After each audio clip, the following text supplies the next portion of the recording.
In the bustling city streets of modern Japan, where people hurried past each other without a glance, there lived a boy named Kaito. At just 17, his life was ordinary school, part-time jobs, quiet evenings. But inside, he carried a heart brimming with kindness. One evening, as he walked home from cram school, the sound of screeching brakes tore through the air. An old man stumbled while crossing the road. And in that instant, without a second thought, Kaito dashed forward. The world slowed, the headlights blinding, the man's frail hands trembling. Kaito pushed him aside just in time, but then came the crash. Darkness swallowed him. When he opened his eyes, Kaito was no longer in the city. He found himself floating in an endless space filled with stars, his body weightless. A warm, radiant voice echoed, "You have shown true courage, child." A figure appeared, majestic, cloaked in shimmering light. "You gave up your life for another without hesitation. Few mortals act with such purity. For this, I shall grant you a second chance." Kaito trembled. "A second chance?" The being smiled. "Not in your world, but in another realm of swords, magic, and destiny. There you may live anew." Kaito's eyes widened. Magic, another world. The godlike being raised a hand, golden light circling around Kaito. "You will be reborn.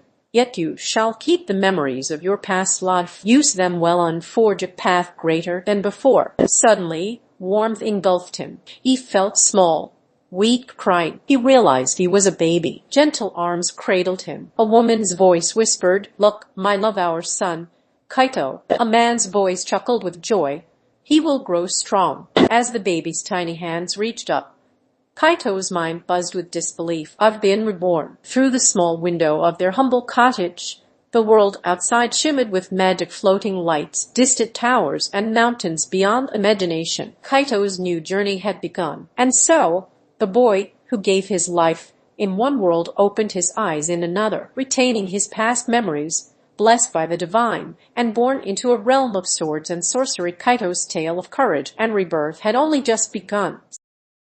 The seasons passed quickly, in the quiet little village of Eldoria. The boy who once gave up his life in another world, was now growing under the loving care of his new parents. They named him Kaito, just as before. To them, he was a blessing, bright-eyed, curious, and strangely aware for his age. But what they didn't know, was that deep inside this small child lived two souls. The innocence of a newborn body, and the memories of a 17-year-old boy from another life. Kaito often stared at his tiny hands. "I was once preparing for exams, and now, I must live again, from the very beginning." Unlike other children, Kaito learned quickly. Words, numbers, even complex ideas, he absorbed them with ease. By the age of 4, he could already read the runes etched in the villagers' books. His parents thought it was a miracle. The village elder would laugh and say, "This boy's spirit is strong. Perhaps the gods have blessed him." But Kaito knew the truth. It wasn't divine talent, it was memory. The knowledge of Earth still lived within him, mathematics, science, and a determination forged by his past life. One evening, by the river, Kaito saw children summoning sparks of fire in their hands. He copied them. At first, nothing. But then, whoosh, a small flame danced in his palm. The children gasped. "He's so young, and he can already summon fire?" From that day on, Kaito experimented. He studied magic not as mystery, but as energy. He bent water to quench thirst, summoned sparks to light the stove, and called the wind to dry clothes. The villagers adored him, calling him the gifted child. But Kaito whispered to himself, "This is the power of two souls." His powers weren't for pride. He used them to help. When fields grew dry, he guided streams with simple spells. When children scraped their knees, he healed them with faint magic.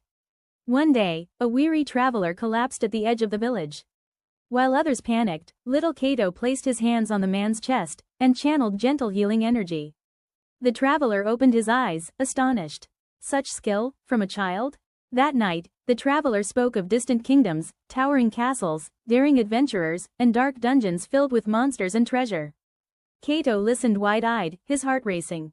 So this world is far bigger than I imagined. Weeks later, an old mage arrived, staff in hand. He had heard whispers of the gifted child of Eldoria. He tested Kaito with a simple spell circle, expecting failure. But the boy completed it with ease. The mage's eyes narrowed. "Child, you are no ordinary soul." Though he said no more, his visit planted a seed of destiny in Kaito's heart. And so, Kato's childhood unfolded unlike any other. With the memories of one world, and the magic of another, he grew not only in strength, but in spirit. Yet, beyond the mountains, beyond the forests, destiny stirred. And soon, the boy with two souls would step into a journey far greater than Eldoria could ever contain. Years passed swiftly in the peaceful village of Eldoria. Kato grew from a bright-eyed child into a sharp young boy of 10, with a mind far beyond his years. Though he helped the villagers with small acts of magic, his heart longed for more. He remembered the words of the traveler who once spoke of kingdoms, dungeons, and adventurers. Every night before bed, Kato would whisper to himself, "If I was given a second life, it can't be just to live quietly. I was sent here for a reason. And that reason would soon awaken." One morning, while exploring his family's old shed, Kato discovered something unusual.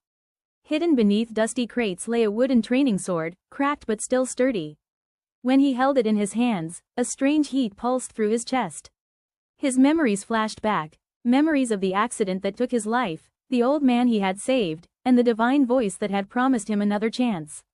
Sword and magic, two paths that must become one. Kato gripped the sword tightly. Though his small arms trembled, his eyes burned with determination. At first, it was clumsy. The sword was too heavy, his stance awkward. He swung and missed, stumbled, and sometimes fell onto the dirt. But Kato had one thing most children did not: discipline. In his past life, he had learned perseverance from hardship. Day after day, he practiced. Swing after swing, he pushed his body beyond its limits. The villagers would sometimes laugh kindly. "That boy is strange, practicing like a knight." But Kato ignored them. After months, his swings became sharper, his stance steadier. The wooden sword no longer felt like a burden, but like an extension of his arm. One fateful evening, while practicing near the river, Kato felt his body grow warm. He swung the sword, and suddenly, the blade burst with flames. For a brief moment, fire danced along the wooden weapon, before fading into sparks. Kato gasped. His heart raced. "I fused magic with my sword, this is possible." From then on, he began experimenting. Wind to make his swings faster, fire to make them stronger, water to cool his body after training. Little by little, he discovered a new path, the path of a magic swordsman. The village elder, who had been watching his progress in secret, decided it was time. He called Kato and said, "Beyond our fields lies the Whispering Forest. It is home to beasts, but also to trials. If you are to step into the world, you must first conquer fear." With only his wooden sword, Kato entered the forest. The trees loomed tall, their branches whispering secrets. His steps echoed in the silence. Suddenly, from the shadows, a pair of glowing eyes appeared. A wolf, larger than any normal beast, leapt at him. Kato's body trembled, but he did not retreat. With a shout, he swung his sword, channeling a burst of wind. The wolf was pushed back, stunned. Seizing the chance, he struck again, fire blazing along the blade. The beast collapsed, defeated. Breathing heavily, Kato whispered, "This power, it's real. And I will master it." When Kato returned, bruised but smiling, the elder placed a hand on his shoulder. "You carry the will of two worlds within you. Remember, strength is not only for yourself, but for those you protect." That night, Kato stood beneath the stars, gripping his sword. He felt it, the call of destiny. The peaceful days of Eldoria were only the beginning. Ahead lay dungeons, guilds, kingdoms, and a fate written by gods. Stay tuned for the next episode. How did you like this story? Please like and share this video, and subscribe to our channel. Share your thoughts in the comments. Your feedback will motivate us to bring you more inspiring stories. Tell us in the comments, if you were reborn with your memories, what would you do first?